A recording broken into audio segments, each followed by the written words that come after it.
हाँ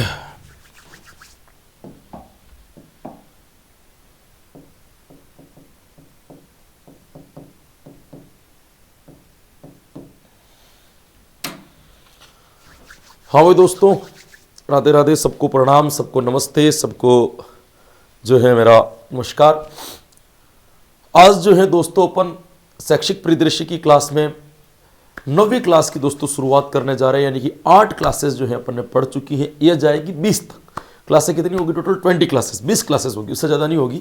20 क्लासेस में आपका काम हो जाएगा। 20 क्लासेस 20 की होगी, 20 ही साइकोलॉजी की होगी और 20 ही किसकी हो जाएगी? रीति विज्ञान की हो जाएगी। 20 क्लासों का जो सेटअप होगा उससे आपका काम क्या हो जाएगा दोस्तों? कंप्लीट हो जाएगा। तो दोस्तों आज की क्लास रहेगी 9th, जिसमें भी अपन 30 प्रश्नों के ऊपर चर्चाएं करेंगे जो आपके शैक्षिक परिदृश्य और आईसीटी के क्या है दोस्तों? मिश्रण है।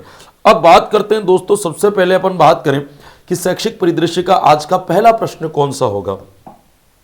देखिएगा, समय इंपॉर्टेंट है, समय बचाओ क्लास है अपनी। प्रत्येक ब्लॉक में कितनी ग्राम पंचायतों के लिए इसमें से एक आदर्श विद्यालय का क्लस्टर विद्यालय के रूप में चयनित किया गया है। दोस्तों बात करनी है कि आपको यह पता लगाना है कि कितनी ग्राम पंचायतों के लिए इसमें से एक आदर्श विद्यालय क्लस्टर खोलने की बात की गई है। सबसे पहले तो आपको ध्यान रखना है दोस्तों कि आदर्श विद्यालयों की जब भी कभी भी बात आती है दोस्तों, 2015-16 से आपके आदर्श विद्यालय की बात हुई थी, जो टोटल 3 चरणों के अंतर्गत चले थे, जो क्रमबद्ध थे। 2017-18 इसमें निर्णायक लिया गया कि प्रत्येक ग्राम पंचायत पर एक ऐसा विद्यालय खोला जाएगा जो सारी भौतिक स्थितियों में और शैक्षिक अनुदेशन की तकनीकियों में परिपूर्ण हो। यह आदर्श विद्यालय की योजना थी। और साथ में बताया गया कि 4 से 6 ब्लॉक को मिला करके एक आदर्श विद्यालय के लिए क्लस्टर का निर्माण किया जाएगा, जो उन सबकी मॉनिटरिंग और हैंडलिंग करने का काम करेगा। तो यहां पे आपको पूछा है कि प्रत्येक ब्लॉक में कितनी ग्राम पंचायतों के लिए इसमें से एक आदर्श विद्यालय का क्लस्टर विद्यालय खोला जाएगा। तो अपना उत्तर जो सही हो जाएगा वो क्या हो जाएगा? 4 से 6 ब्लॉक में मिला करके एक क्लस्टर विद्यालय खोला जाएगा। यह आपको क्या रखना है दोस्तों? ध्यान रखना है। सिंपल सा प्रश्न था। विद्यार्थियों द्वारा किए गए कार्यों के साक्ष्य के रूप में संधारित करने के लिए प्रत्येक विद्यार्थी की एक फाइल बनाई जाती है, इसे क्या कहते हैं? सिंपल सा प्रश्न है, ऐसे ही क्यों से आया है। मैंने आपको सीसीई में ये चीज बहुत पढ़ाई है कि एक विद्यार्थी ने एक निश्चित समय में अपने आप में कितना परिवर्तन किया है, कितनी अपनी योग्यताओं को सुधारा है, इसको एक निश्चित फाइल में एक निश्चित क्रमबद्ध के रूप में रखना, और उसको क्या कहते हैं दोस्तों? तो एक निश्चित समय में की गई उपलब्धि को एक सांचे के रूप में या एक फाइल के रूप में निर्धारित करना या संधारित करना पोर्टफोलियो कहलाती है दोस्तों।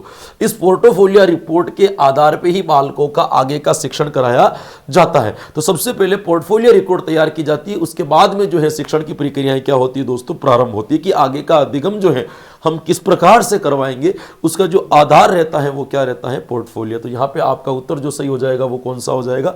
पोर्टफोलियो बिल्कुल सही हो जाएगा। निम्न में से कौन सा प्रोग्राम स्टीयरिंग कमेटी का कार्य नहीं है दोस्तों? प्रोग्राम स्टीयरिंग कमेटी की बात करें दोस्तों, आप सब लोगों को पता है कि जब निपुण भारत योजना चलाई गई थी दोस्तों, भी कौन सी चलाई गई थी? आपके किसकी योजना की बात कर रहा हूं दोस्तों मैं? जब अपन बात करते हैं दोस्तों निपुण भारत योजना की बात करते हैं कि निपुण भारत योजना जब चलाई गई थी उसमें एक कमेटी बैठाई गई थी जिसका नाम था दोस्तों आपके नेशनल स्टीयरिंग कमेटी, जिसको अपन एनएससी के नाम से भी जानते हैं। इनमें से उसका कौन सा कार्य नहीं है आपको यह बताना है। परियोजना की समीक्षा एवं प्रगति के आधार पर एमओयू की अवधि एवं कार्यक्षेत्र को बढ़ाने के लिए अधिकृत होगी। तो दोस्तों यहां पे आपको यह बताना है कि इनमें से कौन सा नहीं है, ये आपको बताना है दोस्तों। कौन सा है आपको ये नहीं बताना है। तो ये तो बिल्कुल सत्य कथन है कि किसी भी चीज के लिए एमओयू की अवधि कितनी बढ़ानी है या एमओयू देना, इसका काम जो है दोस्तों प्रोग्राम स्टीयरिंग कमेटी का होगा। इसकी बैठक प्रत्येक 3 माह में एक बार अनिवार्य रूप से ली जाएगी, ये कथन भी बिल्कुल सही है। परियोजना क्रियान्वयन की योजना का अनुमोदन करने के लिए अधिकृत होगा, ये भी बिल्कुल सही है दोस्तों, है ना। फिर लास्ट में लाइन आती है कि परियोजना की क्रियान्वयन हेतु आवश्यक अनुकूलन वातावरण तैयार करने हेतु कोई कार्यवाही नहीं होगी। ये आंसर आपका क्या हो जाएगा? गलत हो जाएगा। डी वाला उत्तर जो होगा यहां पे क्या हो जाएगा? गलत हो जाएगा कि एक बिल्कुल आपका गत्यात्मक एनवायरनमेंट निर्माण करने का काम भी आपका जो है दोस्तों एनएससी का होगा। तो यहां पे आपका उत्तर जो सही हो जाएगा वो कौन सा हो जाएगा? डी वाला सही हो जाएगा। निम्न में से राज्य कार्यकारी समूह का कार्य नहीं है दोस्तों। ये किसकी बात कर रहा है दोस्तों? ये आपके स्टेट वर्किंग ग्रुप की बात कर रहा है दोस्तों। आप लोगों को पता होगा कि SIQE को संचालन करने के लिए शुरुआत में 5 समितियों या 5 समूह का क्या किया गया था? गठन किया गया था, जिसमें दूसरे नंबर का जो गठन किया गया था उसका क्या नाम था दोस्तों? आपके राज्य कार्यकारी समूह, जिसको अपन S है ना WG के नाम से भी जानते हैं, स्टेट वर्किंग ग्रुप। ये कह रहा है कि इनमें से इनका कौन सा कार्य नहीं है। बात करें दोस्तों नीति निर्धारण तथा निर्माण में परियोजना परिचालन समिति को समर्थन देना। दोस्तों परियोजना परिचालन समिति जो होती है वो आपके SIQ की सबसे शीर्ष स्तर की समिति मानी गई है। सबसे ऊंचे स्तर की जो समिति होती है वो कौन सी होती है? तो समूह है वो कौन सा दोस्तों? परियोजना परिचालन समिति। तो बिल्कुल राज्य कार्यकारी समूह का ये काम है कि वो परियोजना परिचालन समिति को क्या देगा? किसी निर्णय के ऊपर अपना समर्थन दे सकता है। दूसरे की बात करें, प्रत्येक 2 माह में एक बार इसकी बैठक अनिवार्य होगी, ये भी बिल्कुल सही है। परियोजना परिचालन समिति के समक्ष त्रैमासिक प्रगति प्रतिवेदन प्रस्तुत करेगा। बिल्कुल अपने 3 महीनों की गतिविधियों का जो प्रतिवेदन होगा वो उसको कहां जमा करवाना होगा? परियोजना परिचालन समिति में जमा करवाना होगा। ये आपके SWG का कार्य है। तो यानी कि तीनों जो है वो तो बिल्कुल सही है। परियोजना परिचालन समिति द्वारा लिए गए निर्णयों को क्रियान्वित नहीं करना, बिल्कुल नहीं। इनका मेन काम भी यही है दोस्तों कि परियोजना परिचालन समिति ने जो भी डिसीजंस लिए हैं उन डिसीजनों को अप्लाई करने के लिए मुख्य भागीदारी जो निभाता है वो SWG निभाता है। यानी कि आपके जो स्टेट वर्किंग ग्रुप है उसका मेन काम भी यही है कि परियोजना परिचालन समिति द्वारा लिए गए निर्णयों का संचालन करना या उनको अप्लाइड करना। तो यहां पे आपका उत्तर डी वाला सही हो जाएगा, क्योंकि यह कथन बिल्कुल गलत है। निम्न में से कौन सा राज्य शैक्षिक समूह का कार्य नहीं है दोस्तों? आगे जो तीसरे स्तर पर जो आपके समिति गठन की गई थी SIQ की, जिसका क्या नाम था दोस्तों? राज्य शैक्षिक समूह। राज्य शैक्षिक समूह का निम्न में से कौन सा कार्य नहीं है, ये आपको यहां पे क्या करना है दोस्तों? आपको बताना है। तो दोस्तों सबसे पहले मैं आपको ये बता दूं कि राज्य शैक्षिक समूह का जो मेन काम था वो था तकनीकी से जुड़ा हुआ। तकनीकी से जुड़ा हुआ अनुदेशन से रिलेटेड जितना भी काम था वो किसका था दोस्तों? तो वो आपको याद रखना है, वो जो काम था वो किसका था? आपके राज्य शैक्षिक समूह का। तो यहां पे याद रखना है कौन सा कार्य नहीं है। इसकी बैठक प्रत्येक 2 माह में अनिवार्य होगी, ये बिल्कुल सत्य कथन है। शैक्षिक आगत निर्गत की समीक्षा करनी होगी, ये भी सही है। परियोजना से संबंधित किसी शोध कार्य तकनीकी के रूप से नेतृत्व प्रदान नहीं किया जाएगा, जबकि इसका मेन काम भी क्या था दोस्तों? तकनीकी अनुदेशन के आधार पर अपना काम करना, तकनीकी से जुड़ा हुआ सारा भूमिका जो थी वो इस ग्रुप की थी दोस्तों। शिक्षक के प्रशिक्षण मैनुअल एवं व्यू रचनाओं के अंतिम रूप देने में उत्तरदायी को तैयार करना, यानी कि ACD जो कथन है वो बिल्कुल सत्य है। C वाला कथन यहां पे क्या माना जाएगा? गलत माना जाएगा। ये आपके SIQ का एक 3rd नंबर का ग्रुप था। SIQ वगैरह मैंने आपको डिटेल से पूरा पढ़ा रखा है गए प्रश्नों में। दीक्षा का पूर्ण नाम क्या है दोस्तों? दीक्षा की बात की जाए दोस्तों, दीक्षा एक ऐसा ऑनलाइन प्लेटफॉर्म था जहां पे एजुकेशन सामग्री जो है दोस्तों बालकों को उपलब्ध करवाई जाती है। तो आपको पूछ लिया जाए दीक्षा का पूर्ण नाम क्या है, दीक्षा की फुल फॉर्म क्या होती है दोस्तों, तो यहां पे आपको ध्यान रखना है डी का मतलब होता है यहां पे डिजिटल, बिल्कुल सही है ना। उसके बाद में के का मतलब होता है नॉलेज, वो भी यहां पे बिल्कुल सही है। एस का मतलब यहां पे होता है शेयरिंग, बिल्कुल ये भी सही है यहाँ पे। एच का मतलब होता है इंफ्रास्ट्रक्चर, ये भी बिल्कुल सही है दोस्तों यहाँ पे, है ना। तो दीक्षा की अगर बात की जाए दोस्तों, digital infrastructure for knowledge sharing, ये इसका सही आंसर होगा, या फिर digital infrastructure to knowledge sharing, नहीं ये नहीं होगा दोस्तों, बिल्कुल पहला वाला ही सही है। Digital infrastructure for knowledge sharing, ये दीक्षा की क्या की जाएगी दोस्तों, फुल फॉर्म मानी जाएगी। तो दीक्षा कार्यक्रम की जो फुल फॉर्म होती है दोस्तों वो क्या होती है दोस्तों, दीक्षा की digital infrastructure for knowledge sharing, A वाला आंसर यहां पे सही हो जाएगा।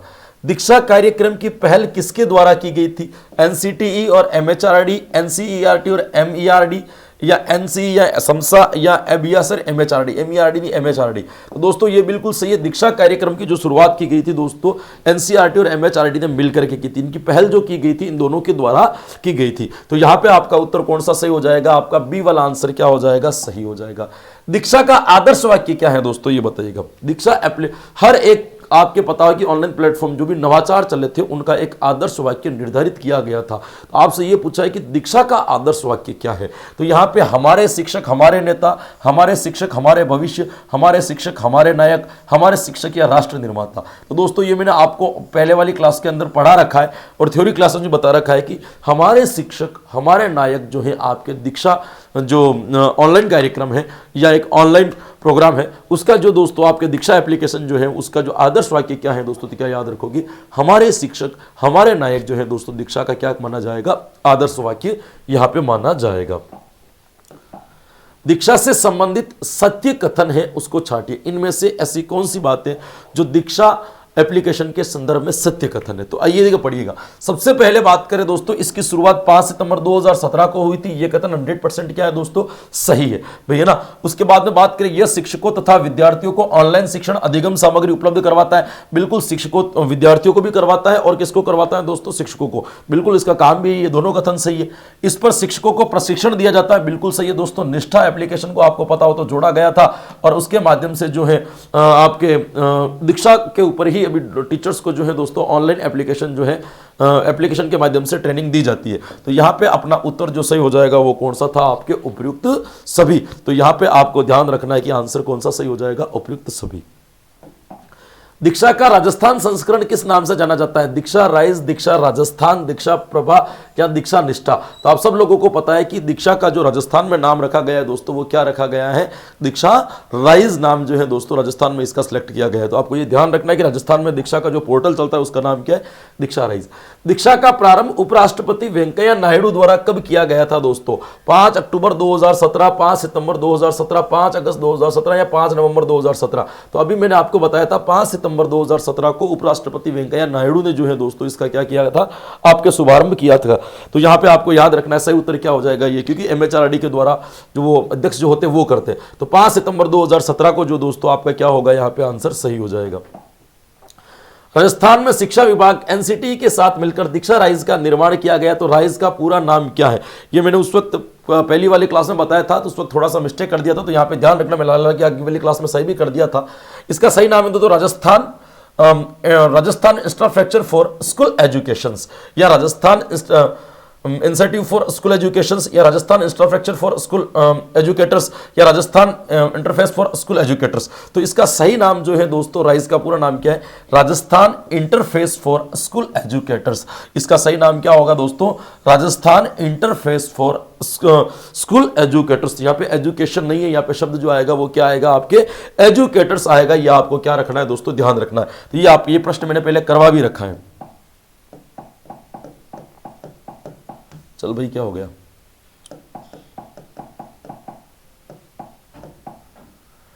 निष्ठा योजना का प्रारंभ तत्कालीन मानव संसाधन विकास मंत्री रमेश पोखरियाल निशंक द्वारा कितनी तारीख को किया गया, ये आपको बताना है कि आपके निष्ठा कार्यक्रम का प्रारंभ कब हुआ था। 21 अगस्त 2017, 21 जुलाई 2019, 21 सितंबर 2019, 21 अक्टूबर 2019। क्या तारीख दी थी भाई, 21 अगस्त 2019 आंसर क्या होगा आपका यहाँ पे सही होगा। आपको पूछा जाए कि निष्ठा कार्यक्रम की जो शुरुआत है वो कब हुई थी दोस्तों, तो क्या आंसर सही होगा आपका 21 अगस्त 2019।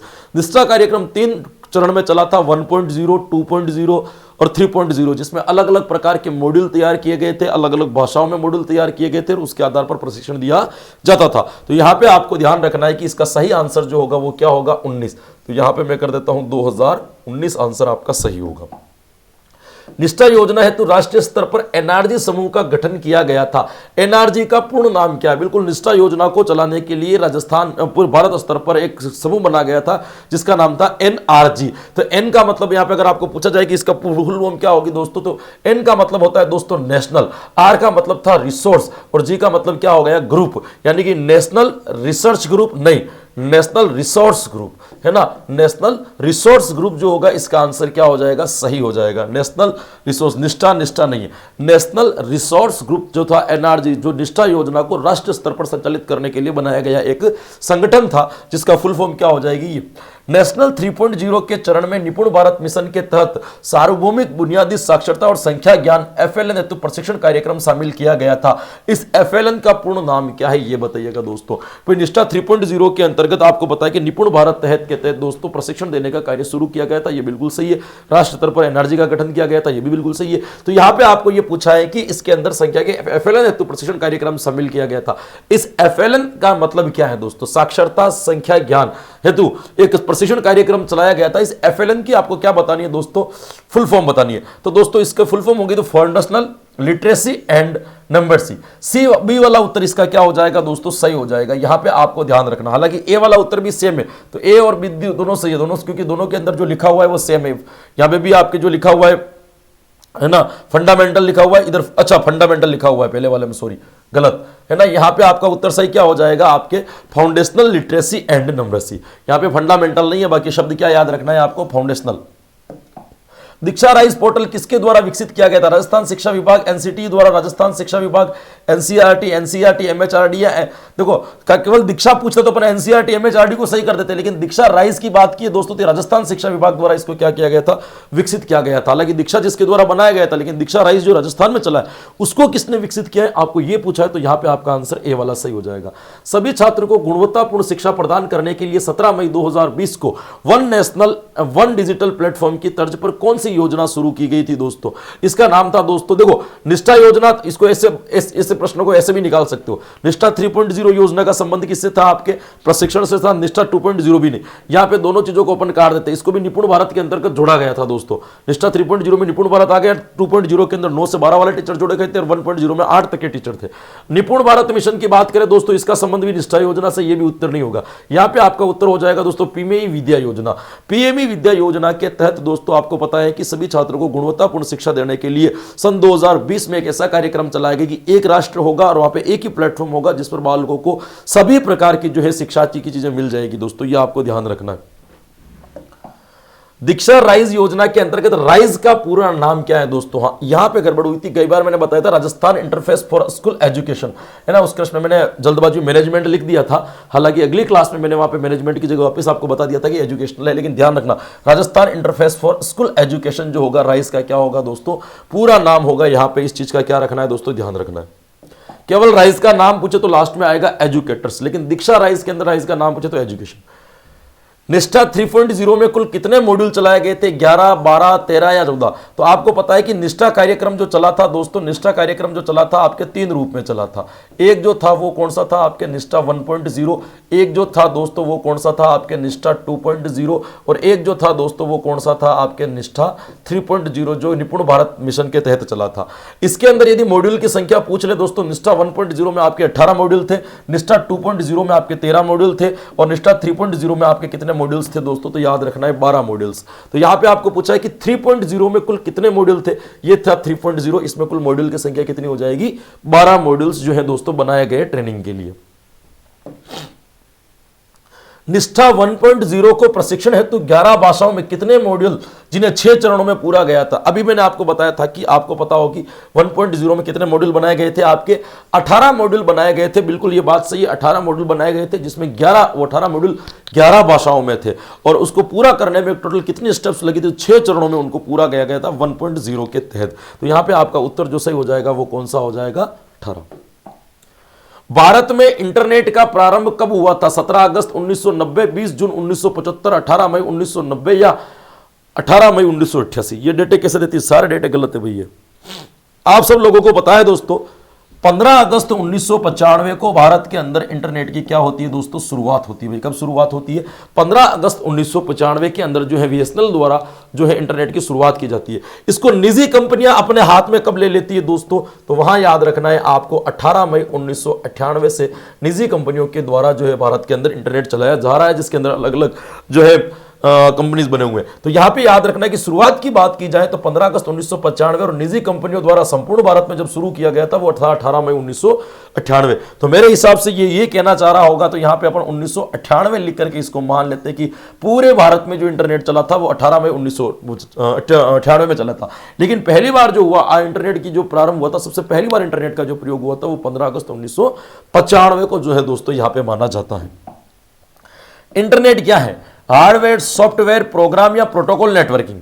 इंटरनेट क्या है दोस्तों, तो इंटरनेट न तो हार्डवेयर है, न सॉफ्टवेयर है, न कोई प्रोग्राम है। ये एक प्रकार का क्या है, एक नेटवर्क है, प्रोटोकॉल नेटवर्किंग है, जो आपको केवल एक सुविधाएं प्रदान कराती हैं किसी एक विषय वस्तु से दूसरी विषय वस्तु के साथ संप्रेषण करने की या अपनी जानकारी एकत्रित करने की। तो यहां पे अपन करेंगे कि ये एक प्रकार का क्या माना जाएगा, आपके ये एक प्रकार का आपके प्रोटोकॉल क्या माना जाएगी, नेटवर्किंग मानी जाएगी। हार्डवेयर उपागम का आधार है, भाई हार्डवेयर उपागम का आधार है। शैक्षिक विज्ञान, अप्लाइड इंजीनियरिंग, उपयुक्त दोनों, या शैक्षिक मनोविज्ञान। देखो मनोविज्ञान को आप हार्डवेयर उपागम में नहीं लोगों ने शैक्षिक विज्ञान, यहाँ पे इंजीनियरिंग से जुड़े हुए जितने भी वर्कर्स होते हैं या अप्लाइड इंजीनियरिंग जिस पर इंजीनियरिंग को अप्लाइड किया जाए वो सारे के सारे हार्डवेयर भाग। जिस पे इंजीनियर, जैसे रेडियो को ठीक करना हार्डवेयर भाग हो गया, टीवी को ठीक करना हार्डवेयर भाग हो गया, तो जिस पे इंजीनियर को अप्लाइड किया जाए वो क्या कहलाएगा, आपका हार्डवेयर। तो यहाँ पे अप्लाइड इंजीनियरिंग आंसर क्या हो जाएगा, सही हो जाएगा। निम्नलिखित में से शिक्षा तकनीकी 3 किसको कहा गया है? दोस्तों पहले मैंने आपको बताया गया कि शिक्षा एजुकेशन तकनीकी 1 अपन कठोर उपागम को कहते हैं, 2 जो है अपन मृदुल उपागम को कहते हैं। लेकिन यहाँ पे आपको ध्यान रखना है 3 की बात की दोस्तों, उसका नाम है प्रणाली विश्लेषण। प्रणाली विश्लेषण को यानी कि आपके अनुदेशन प्रणाली को छोटे छोटे टुकड़ों में बांट करके बच्चों को पढ़ाना, उस प्रणाली विश्लेषण उपागम को क्या कहा जाता है, आपके शिक्षा तकनीकी 3 कहा जाता है। तो कठोर 1, मृदुल 2 और विश्लेषण क्या हो जाएगा आपका 3। तो यहां पे आपका उत्तर क्या सही हो जाएगा दोस्तों, प्रणाली विश्लेषण या शिक्षण मशीन, शिक्षण व्यू रचना, या उपयुक्त में से कोई नया आंसर नहीं होगा। मैंने ये चीजें आपको पहले बता रखी है, तकनीकी 1 किसे कहते हैं, तकनीकी 2 किसे कहते हैं, तकनीकी 3 किसे कहते हैं। ये सारी बातें जो चर्चाएं हैं मैंने पहले की कक्षा में कर रखी है। शैक्षिक तकनीकी या एजुकेशनल टेक्नोलॉजी का प्रयोग सर्वप्रथम जिसने किया, अलेक्जेंडर, जेन रॉस, ब्राइमर या के मैकिग्नॉन। तो यहां पे आपको याद रखना है दोस्तों, इंटरनेट तकनीकी का या शैक्षिक तकनीकी का सबसे पहले प्रयोग करने वाले मनोवैज्ञानिक का नाम यदि आपको पूछ ले तो याद रखिएगा ब्राइमर। सबसे पहले आपके एजुकेशनल टेक्नोलॉजी का प्रयोग करने वाला मनोवैज्ञानिक कौन था, बहुत इंपॉर्टेंट प्रश्न है, मूला करके आपको शायद आईसीटी वगैरह में पूछ सकता है, तो याद रखिएगा नाम क्या आ जाएगा यहाँ पे, ब्राइमर। आंसर आपका क्या हो जाएगा दोस्तों, बिल्कुल सही हो जाएगा। शैक्षिक तकनीकी, तकनीकी का प्रयोग नहीं, शैक्षिक तकनीकी का प्रयोग किसने किया था वहां पूछा। दोनों चीजों में अंतर है, तकनीकी का प्रयोग किसने किया ये नहीं पूछा था, उसने पूछा था शैक्षिक तकनीकी का प्रयोग किसने किया, तब आपका आंसर क्या सही होगा, ब्राइमर। शिक्षा तकनीकी का आविर्भाव जिससे हुआ है, शिक्षा तकनीकी का आविर्भाव जिससे हुआ, यानी कि जिससे शिक्षा तकनीकी प्रदर्शित हुई है, जिससे शिक्षा तकनीकी का पता चला, जिसमें शिक्षा तकनीकी का सबसे ज्यादा प्रयोग हुआ है। देखो गणित और भौतिकी की बात करें दोस्तों, भौतिकी विज्ञान के अंदर तो तकनीकी का बहुत प्रयोग हुआ है, गणित के अंदर जो है शिक्षा तकनीकी का भले कम हुआ होगा। भौतिकी के अंदर तकनीकी भरपूर हुआ है, इंजीनियरिंग के अंदर भी आपके भौतिक शिक्षा तकनीकी का प्रयोग क्या हुआ है, भरपूर हुआ है। इंजीनियरिंग और शिक्षा नहीं, शिक्षा और भौतिकी, यहां पे आपका उत्तर सही हो जाएगा बी। भौतिकी और इंजीनियरिंग इन दोनों के अंतर्गत, भौतिकीय चीज और इंजीनियरिंग चीज शिक्षा, भाई दोनों चीजों बातों को सिखाना है। तो यहां पे शिक्षा तकनीकी का आविर्भाव क्या है, तो यहां पे भौतिक शास्त्र भी है और इंजीनियरिंग विज्ञान भी है, इन दोनों के साथ में शिक्षा तकनीकी का आविर्भाव जुड़ा हुआ है, शिक्षा तकनीकी का जो है वैल्यू जुड़ी हुई है।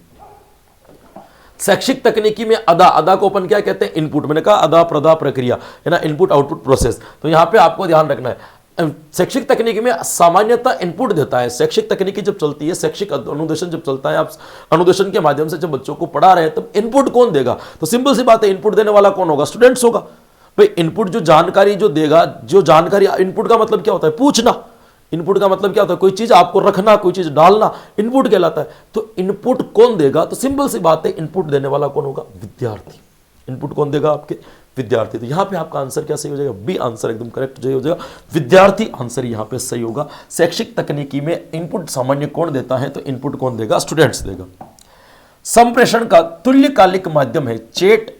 भाई संप्रेषण का मतलब संप्रेषण से जुड़ा हुआ, चैट में भी आप क्या करते हो, चैट के माध्यम से भी अपन संप्रेषण ही करते हैं, एक तरीके की बातचीत भी होती है, बिल्कुल सही है। वीडियो कॉन्फ्रेंसिंग में भी क्या होती है, एक तरीके का संप्रेषण ही होता है।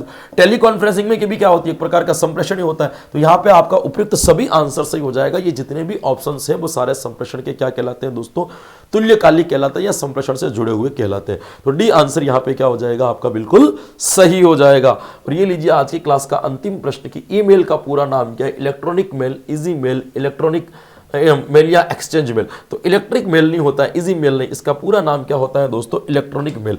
इलेक्ट्रॉनिक मेल की दोस्तों सबसे खास बात क्या होती है कि एक बार में एक ही व्यक्ति को क्या पहुंचाया जाता है दोस्तों, सूचना पहुंचाई जाती है। तो यहाँ पे ऐसी यूं कह सकते हो कि एक बार गुप्त सूचनाएं जितनी भी होती है, सीक्रेट जो नोटिफिकेशन जितने भी होते हैं, सूचनाएं जितनी भी होती है, उनको पहुंचाने का जो भी सबसे बड़ा माध्यम जो है वो क्या है दोस्तों, आपके ईमेल। क्योंकि ईमेल से क्या होता है कि कोई भी जानकारी कोई भी व्यक्ति खोल करके आपके मैसेजेस को और कोई पढ़ सकता है, लेकिन ईमेल जो है दोस्तों वो हर कोई नहीं पढ़ सकता। तो ईमेल एक प्राइवेट, उसके अपने पासवर्ड्स होते हैं, अपना एक सिस्टम होता है। आपने देखा होगी वर्तमान में जितने फॉर्म वगैरह सब कुछ भरे जाते हैं, वहाँ पे ईमेल आईडी जो है दोस्तों आपके पहले पूछ ली जाती है, जो अपन ईमेल पर जीमेल नाम से बनाते हैं।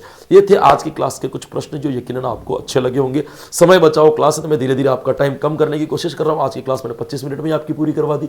बिल्कुल आप इसी तरीके से तैयारी करते रहे, हमारी शुभकामनाएं आपके साथ में। कल फिर मिलेंगे नए प्रश्नों के साथ में, तब तक के लिए जय हिंद, राधे राधे, गुड बाय।